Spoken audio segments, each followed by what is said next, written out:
రానున్న 24 గంటల్లో ఏపీలోని పలు జిల్లాల్లో భారీ నుంచి అతి భారీ వర్షాలు కురిసే అవకాశం ఉందని విశాఖ తుఫాన్ హెచ్చరికల కేంద్రం తెలిపింది. రాగల 12 గంటల్లో అల్పపీడనం బలహీనపడి వాయుగుండంగా మారి ఛత్తీస్గఢ్ వైపు వెళ్తుందని చెప్పారు.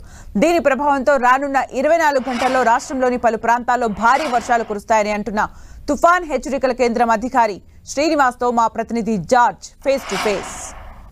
బంగాళాఖాతంలో ఏర్పడిన వాయుగుండం ఒరిస్సా తీరం వెంబడి పయనిస్తూ ఉంది. ఇది రాగల 12 గంటల్లో క్రమంగా బలహీనపడి తీవ్ర అల్పపీడనంగా తర్వాత అల్పపీడనంగా బలహీనపడుతుందని విశాఖ తుఫాను హెచ్చరికల కేంద్రం అధికారులు చెబుతున్నారు.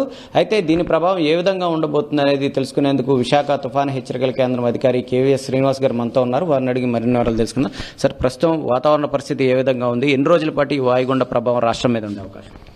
ఇప్పుడైతే నిన్న రోజున ఏర్పడిన ఈ వాయుగుండం అది క్రమేపీ వాయు దిశగా వెళ్తూ ఈరోజు ఉదయానికి ఒరిస్సా తీరంలో ఉన్నటువంటి చిల్కా లేక్ దగ్గరలో పూరికి వెస్ట్ సౌత్ వెస్ట్ డైరెక్షన్లో 50 కిలోమీటర్ల దూరంలోను, గోపాల్పూర్కి ఈశాన్య దిశలో 70 కిలోమీటర్ల దూరంలోనూ కేంద్రీకృతమైంది. అది క్రమేపీ వాయు దిశలోనే వెళ్తూ ఈ ఛత్తీస్గఢ్ ఈ రాష్ట్రాల వైపు వెళ్తూ రానటువంటి 12 గంటల్లో బలహీనపడి తీవ్ర అల్పపీడనంగా మారేటువంటి ఛాన్సెస్ ఉన్నాయి.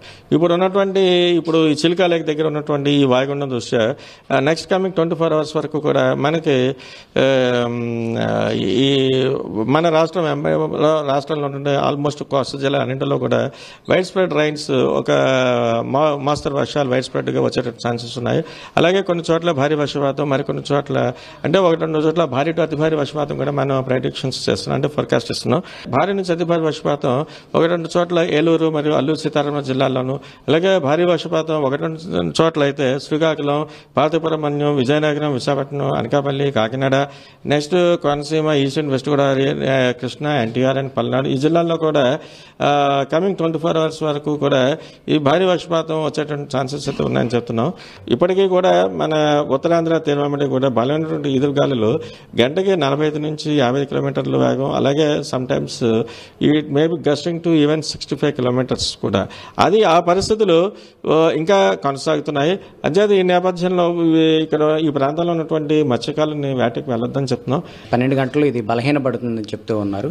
బలహీనపడిన తర్వాత కూడా దీని ఎఫెక్ట్ ఎక్కువగా రాష్ట్రం మీద ఉండే అవకాశం ఉందా? ఎట్లా క్రమంగా వర్షాలు తగ్గే అవకాశం ఉంది? ఇది మాక్సిమం మనకి 1 or 2 days మనకి దీని ప్రభావం మనకు కనిపిస్తుంది. ఇది క్రమేపీ ఇదే ఈ వాయు దిశలో వెళ్తూ మరింతగా ఇప్పుడు ప్రస్తుతం అది నెక్స్ట్ 12 అవర్స్లో తీవ్ర అల్పపీడనంగాను, ఆ తర్వాత సబ్సిక్వెంట్ 24 అవర్స్లో కూడా మరికొంతగా బలహీనపడి అది ఛత్తీస్గఢ్ అలా ఆ పక్క రాష్ట్రాలకు వెళ్లే ఛాన్సెస్ ఉండడం వల్ల మనకి దూరం అవుతూ మనకి దాని యొక్క ప్రభావం క్రమేపీ మనకి తగ్గుతుంది. మరొక రాబోయే 24 గంటల వరకు కూడా దీని ప్రభావం ఉంటుంది. ముఖ్యంగా చూసుకున్నట్లయితే కనుక అల్లూరు జిల్లా అలాగే ఏలూరు జిల్లాలో భారీ నుంచి అతి భారీ వర్షాలు 1-2 చోట్ల కూడా కురిసే అవకాశం ఉందని చెప్తున్నారు. కెమెరా పర్సన్ నరేష్తో జార్జ్ 10 టీవీ విశాఖ నుంచి.